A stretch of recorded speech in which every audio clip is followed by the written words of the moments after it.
There are some stories we grow up never wanting to tell, not because they're full of monsters or things that go bump in the night, but because the fear they bring is real, close, human. Stories about fathers who vanish without a goodbye, about strangers who come years later speaking as if they know you, as if they've been watching. Stories that start with unanswered questions and end with darker ones. Tonight, you're going to hear two true scary stories. Not the kind with jump scares or flickering lights, but the kind that leave a cold, silent space inside you long after they're over. These stories are about disappearances that make no sense, about things taken that no thief would care about journal pages that should have never resurfaced, and voices on the other end of the phone that say just one word: stop. This is a different kind of horror. The horror of being watched, of being remembered, of being hunted not by something supernatural, but by something worse. Someone who knows exactly who you are. So turn off the lights, put on your headphones, and prepare yourself. Because when the past comes knocking, it never does so politely, and it rarely leaves you alone after. Story 1. The mysterious darkness of the missing father. Have you ever felt that some secrets aren't just hidden, but buried? Buried so deep that time tries to erase them. But the darkness never forgets. This is not just a story about a missing person. It's about the way a single mystery can reach into the future and strangle a family in silence. A warning about the ghosts in our lives that we can't see but still feel. It began when I was about 9. My father had always been distant, not cold, but trapped in his own thoughts. Diagnosed with schizophrenia in his early 30s, he lived between two realities. One where we were a normal family, and another darker world where he believed the government was watching him. Every phone call, every knock at the door, even the ticking of our wall clock seemed to confirm his paranoia. He would often rant about shadow figures, helicopters without sound people on the street who weren't really people. I was too young to understand, but I saw the fear in my mum's eyes every time he brought it up. Then one night, he didn't come home. At first, we thought he'd gotten lost again. This had happened before he'd disappear for hours, then show up at a diner or gas station. But that night, something felt different. My mum called his workplace. They said he had left at 5:15 p.m. like usual, but he never came back. We waited, called around. Nothing. 3 days later, his car was found, abandoned, outside a shopping centre in New Jersey. We lived over 200 miles away. The car was locked. The keys were still inside. Nothing appeared stolen, but he was gone. Like he'd stepped out of the vehicle and simply dissolved into the wind. The police were called. A report was filed. Flyers were printed. But as days turned into months and months into years, hope withered away. No activity on his bank account. No credit card swipes. No witnesses. Eventually, people assumed the worst, but my mother never gave up, and neither did I. 15 years later, I was in college, 300 miles away from home. It had been a long time since I'd really thought about my father. But one quiet evening, something strange happened. There was a knock at my apartment door. 2 men, unshaven, dirt-streaked coats. One of them had a plastic shopping bag with something bulging inside. "We were friends of your father," one of them said. "He wanted us to check on you." I froze. They knew my full name. Asked if I still kept in touch with my mom. It didn't feel like a warm reunion. It felt like an interrogation in disguise. I asked their names. They smiled, said it didn't matter. When I stepped away to get my roommate, they were already talking to him, asking how often I came home, where I worked, what time I usually left. My roommate thankfully got suspicious fast. He said something like, "Let me go grab something," then called the police. As soon as the men overheard, they turned and left.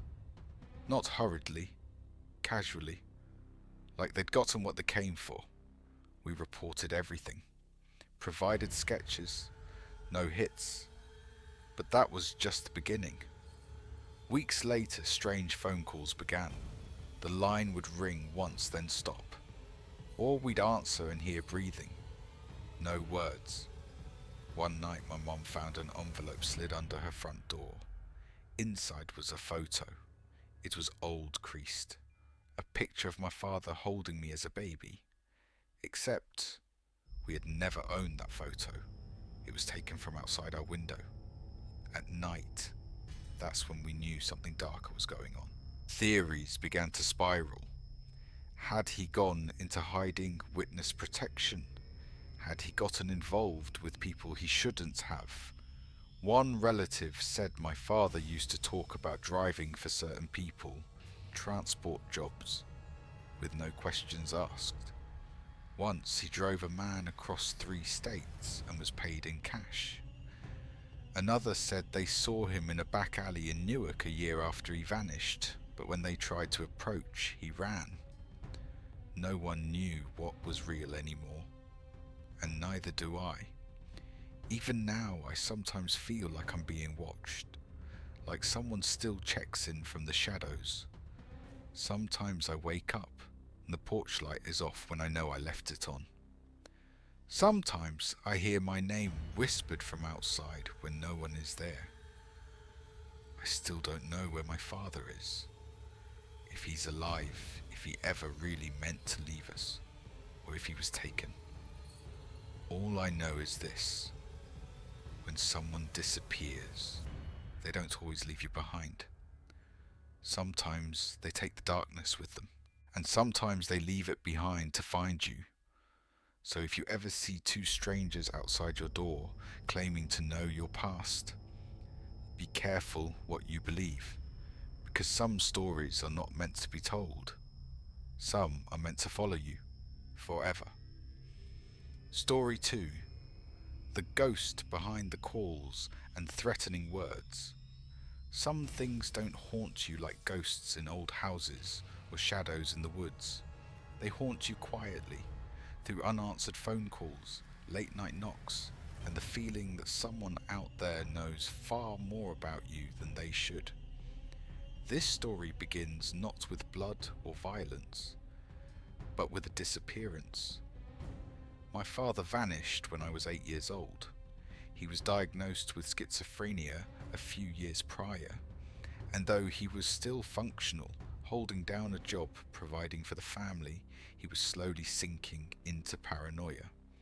He kept journals, scribbled strange diagrams, talked about people watching from the wires. My mother did her best to hold the family together, but then one day, he didn't come home. His workplace said he clocked out at 5:30 p.m, like always, but he never arrived. No call, no note, just gone.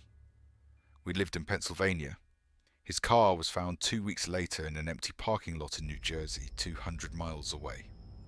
No damage, no signs of struggle, just the keys left in the ignition, and a crumpled photo of our family on the passenger seat, torn straight through the middle, right between him and the rest of us. The police opened a missing persons case. They questioned co-workers, searched local hospitals, checked shelters and morgues. Nothing. Eventually they labelled it as a probable suicide. But there was no body, no closure. 15 years passed. By then I was in college, hundreds of miles away. One cold afternoon someone knocked on my dorm room door. 2 men. Dirty, dishevelled, wearing old jackets. They asked for me by full name. They claimed calmly that they used to run with my father. Said they just wanted to talk. Their tone wasn't threatening, but it wasn't casual either. One of them kept glancing past me like he was checking the room. The other smiled too much. I told them I didn't know anything, that my father had been missing since I was a kid. They nodded. Then one of them asked, "You still close with your mum?" That's when I shut the door. My roommate had been listening from the other room and immediately called campus police. But by the time they arrived, the men were gone. No trace, no name, no security footage from the hallway. A week later, my brother called me shaken. He worked the night shift at a 24-hour gas station back home. Two men, same vague description, came in late and started asking questions. They claimed to be FBI agents, flashed what looked like fake badges, and wanted to know about our father. But they weren't asking about where he was. They were asking if we'd found anything he left behind. Documents, old journals, anything that shouldn't be in public hands. My brother said no. They left. 2 nights later, someone broke into his apartment. The lock wasn't picked, it had been smashed. But nothing valuable was taken. His laptop was still there. So was his wallet. But 3 things were missing. 1, a framed photo of our family. 2, my father's old watch which had been in a drawer. 3, my nephew's favourite teddy bear. It felt like a warning, not a robbery. We went to the police again. But they brushed it off. No fingerprints, no surveillance, no leads. The only advice we got was consider changing your locks. From there, it got worse. Blocked calls started coming to my phone. Static at first, then a whisper. Just one word. Stop. My mum received a manila envelope in the mail. Inside was a page from one of my dad's old journals. It had his handwriting, but it wasn't something we ever kept. The date on the top was from 3 days before he vanished.